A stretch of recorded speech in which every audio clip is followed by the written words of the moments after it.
Bismillahirrahmanirrahim. Assalamualaikum warahmatullahi wabarakatuh.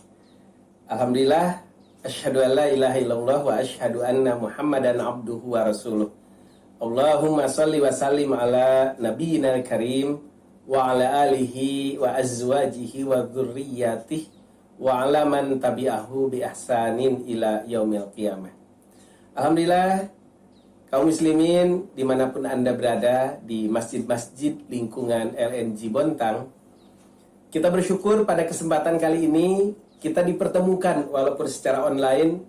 Semoga selalu dalam keadaan sehat, keluarga yang sakinah, mawadah, warahmah, dan kita semua terus bertambah-tambah keimanan dan keilmuannya. Jamaah yang dimuliakan Allah Subhanahu wa taala, materi yang diamanahkan kepada saya kali ini adalah tentang bab ke-54 dari kitab Riyadhus Shalihin, yakni Fadlul Bukai min Khasyatillahi wa Syauqan Ilaihi, tentang keutamaan menangis karena takut oleh Allah Subhanahu wa taala, tapi ada rasa rindu ingin bertemu dengan Allah Subhanahu wa taala. Hal yang menarik adalah pada bab ini Imam An-Nawawi, penyusun kitab Riyadhus Shalihin, memulainya dengan apa yang ada di dalam Al-Quran, surah Al-Isra ayat 109. A'udzu billahi minasyaitonir rajim. Wa yakhiruna lil azqani yabkuna wa yaziduhum khusyu'a. Dan mereka menyungkur atas muka mereka sambil menangis, dan Allah tambahkan kepada mereka kehusyuannya. Mengapa ayat ini yang dijadikan muqaddimah oleh sang musannif, oleh penyusun kitab Riyadhus Shalihin? Tentu hanya Imam An-Nawawi yang lebih faham. Adapun perenungan saya ketika melihat ayat tersebut pada tafsir Ibnu Katsir, ternyata sangat menjelaskan kenapa ahli kitab itu menangis dan kenapa tangisan mereka begitu dihargai oleh Allah Subhanahu wa taala sehingga Allah ridho kepada mereka. Izinkan saya berbagi catatan berkenaan dengan apa yang dikemukakan oleh Imam Ismail bin Umar Al-Quraisy bin Katsir Al-Bashri Ad-Dimashqi, yaitu Imaduddin Abul Fida Al-Hafidz Al-Muhaddis Asy-Syafi'i, atau yang secara singkat kita sering mendengarnya dengan sebutan Imam Ibnu Katsir. Beliau adalah ahli tafsir yang diakui keberkahan ilmunya oleh seluruh ulama Ahlus Sunnah wal Jamaah, dan insya Allah semoga kita pun mendapatkan berkah dari ilmu sang alim ini. Yang saya sendiri menjadi faham mengapa menangis itu menjadi keutamaan. Karena jika menangis sekedar melelehkan air mata, tentu para artis, para bintang film bisa berakting kapan saja untuk melelehkan air matanya. Pada setiap saat, pada setiap event, baik ketika dia membaca Al-Quran, membaca hadis Nabi, atau pada peristiwa apapun yang dia mau. Namun keutamaan yang dimaksud bukanlah karena semata-mata air mata yang keluar, tapi dari suasana batin yang membuat seseorang menangis. Ketika menjelaskan surah Al-Isra ayat 107, Imam Ibnu Katsir menjelaskan wa yakhiruna lil azqan, mereka menyungkur atas muka mereka. Azqan jamak dari dzaqnun wa huwa asfalul wajhi, yakni bagian bawah dari wajah, yang dimaksud adalah dagu. Karena memang ketika orang menangis umumnya secara alami dia akan menunduk. Kemudian bahkan di ayat ini dilanjutkan sujada, sambil bersujud. Ibnu Katsir memberikan penjelasan ay lillahi azza wa jalla syukran ala ma an'ama bihi alaihim min ja'lihi iyyahum ahla.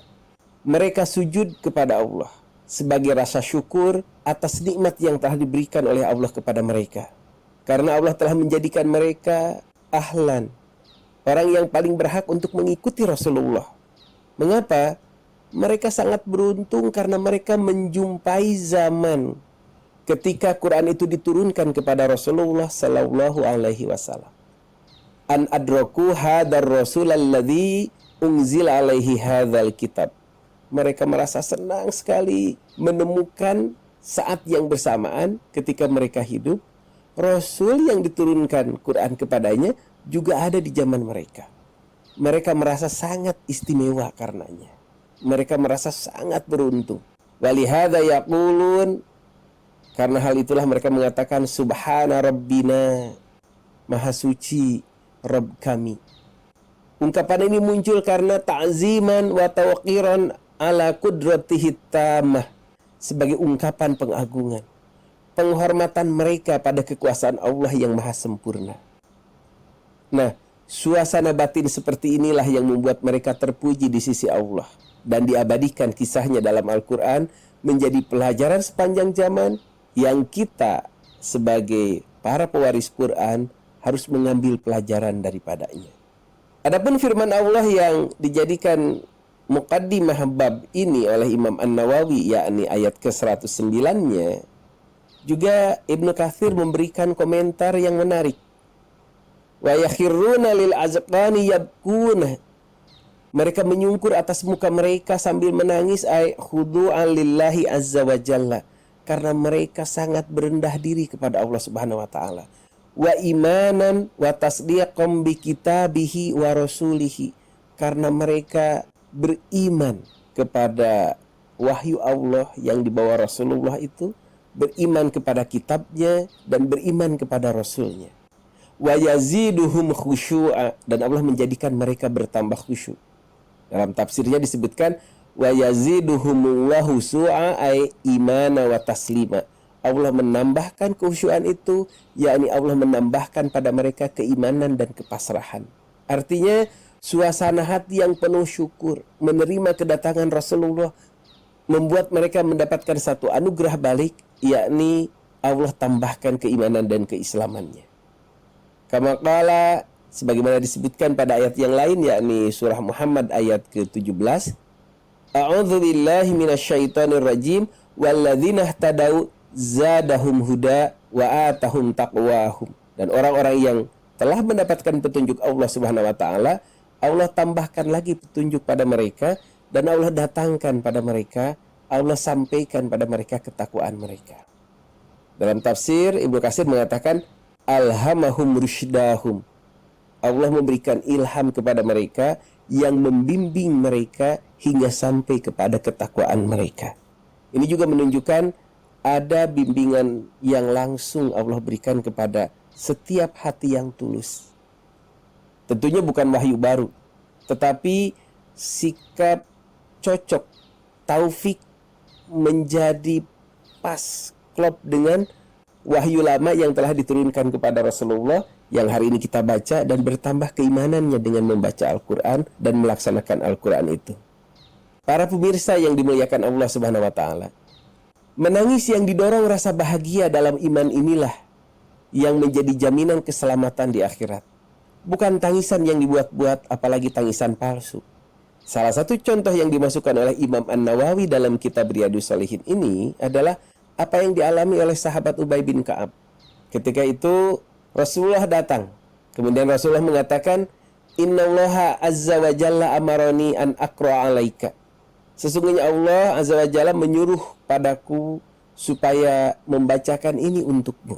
Ubay bin Ka'ab terperangah karena ada surat yang diperintahkan oleh Allah untuk dibacakan di hadapan sahabat Ubay bin Ka'ab. Maka di tengah rasa haru, takjub, gembira, beliau dengarkan apa yang akan dibacakan oleh Rasulullah SAW itu.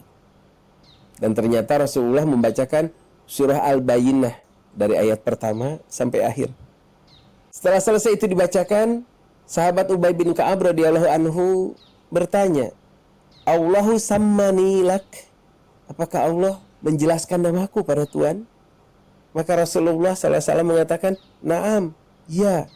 Faja'ala yabki. Ubay bin Ka'ab tidak bisa menahan harunya. Dia menangis. Kenapa? Karena merasa gembira, tapi juga ada rasa takut kepada Allah. Siapakah Ubay bin Ka'ab ini? Beliau adalah seorang sahabat yang berasal dari Bani Najjar di Madinah. Sebelum dia masuk Islam, dia adalah seorang peneliti kitab Taurat dan memiliki pengetahuan yang luas tentang agama Yahudi. Juga masih pada bab ke-54, Imam An-Nawawi memasukkan hadis dari Abu Usamah, yaitu Sudai bin Ajlan al-Bahili radhiyallahu anhu, di mana Nabi pernah bersabda, "Laisa syai'un ahabbu ila Allah min qatrataini wa atharaini. Tidak ada sesuatu pun yang lebih dicintai oleh Allah Ta'ala melainkan dua tetesan dan dua bekas. Qatratu dumu'i min khasyatillah, tetesan air mata karena takut kepada Allah Subhanahu wa taala, wa qatratu damin tukhraqu fi sabilillahi ta'ala, dan tetesan darah yang menjadi luka fi sabilillah. Wa amal atharoni, adapun dua bekas, fasarun fi sabilillahi ta'ala, yaitu bekas luka fi sabilillah, wa atharun fi faridatin min faraidillahi ta'ala, dan yang kedua adalah bekas dari mengerjakan kewajiban-kewajiban dari kewajiban yang Allah perintahkan untuk kita laksanakan. Masih pada bab ke-54 ini juga ada testimoni tentang bagaimana Nabi kita menghayati bacaan Al-Quran dan doa-doanya di dalam sholat. Sebagaimana disebutkan oleh sahabat Nabi yang bernama Abdullah bin Asy-Syikhir radhiyallahu anhu. Beliau pernah memberikan kesaksian, wali jaufihi azizun ka'azizil mirjali ya'ni yabki. Dari dada Rasulullah itu terdengar seperti mendidihnya air di kuali, karena beliau sedang menangis di dalam salatnya. Nah, penghayatan dan meresapnya pengajaran Islam ke dalam diri seorang muslim sehingga merasakan keagungan Allah dan luasnya rahmat Allah Subhanahu wa taala kemudian menjadi amal, itulah yang akan menjadi keselamatan baginya di akhirat kelak. Sebagaimana sabda Nabi Muhammad SAW, la yalijun naro rajulun baka min khasyatillahi hatta ya'uda labanu fid dara'i. Tidak akan masuk neraka seseorang yang menangis karena takut kepada Allah sehingga air susu kembali ke tempatnya. Ini menunjukkan suatu kemustahilan. Mustahil air susu kembali ke tempatnya, maka mustahil pula orang yang tulus menangis karena takut kepada Allah Subhanahu wa taala dan rindu ingin bertemu dengan Allah Subhanahu wa taala, mustahil masuk ke dalam neraka. Kaum muslimin yang dimuliakan, dimanapun Anda berada di lingkungan LNG Bontang, maka setelah kita mendapatkan pelajaran dari Riyadhus Shalihin bab ke-54 ini, walaupun tidak saya bacakan semua hadisnya, dipersilahkan para jamaah untuk membukanya sendiri pada terjemah Riyadhus Shalihin di rumahnya masing-masing. Tetapi sebuah pertanyaan pada diri saya dan kita, pernahkah kita menangis karena Allah Subhanahu wa taala? Pernahkah kita menangis karena rasa syukur Allah memberikan hidayah kepada kita? Kita masih hidup dan di dalam kesempatan hidup ini kita sempat mendengar ayat Allah dibacakan. Kita sempat mendengar hadis-hadis Rasulullah disampaikan, kemudian kita merasakan kebahagiaan. Petunjuk itu ada dan sampai kepada kita pada saat kita masih hidup dan masih bisa berbuat banyak.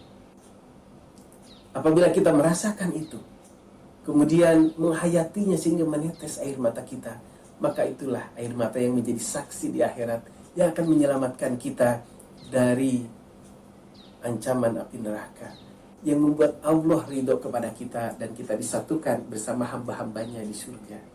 Semoga Allah melembutkan hati saya, hati kita semua, hati anak-anak kita, sehingga mereka bersyukur dengan datangnya hidayah, kemudian melaksanakan hidayah dari Allah itu dengan sebenar-benarnya, dengan penuh keikhlasan dan penuh sukacita karena cinta kepada Allah Subhanahu wa taala. Demikian aku qali hadza, astagfirullah li wa lakum. Wassalamualaikum warahmatullahi wabarakatuh.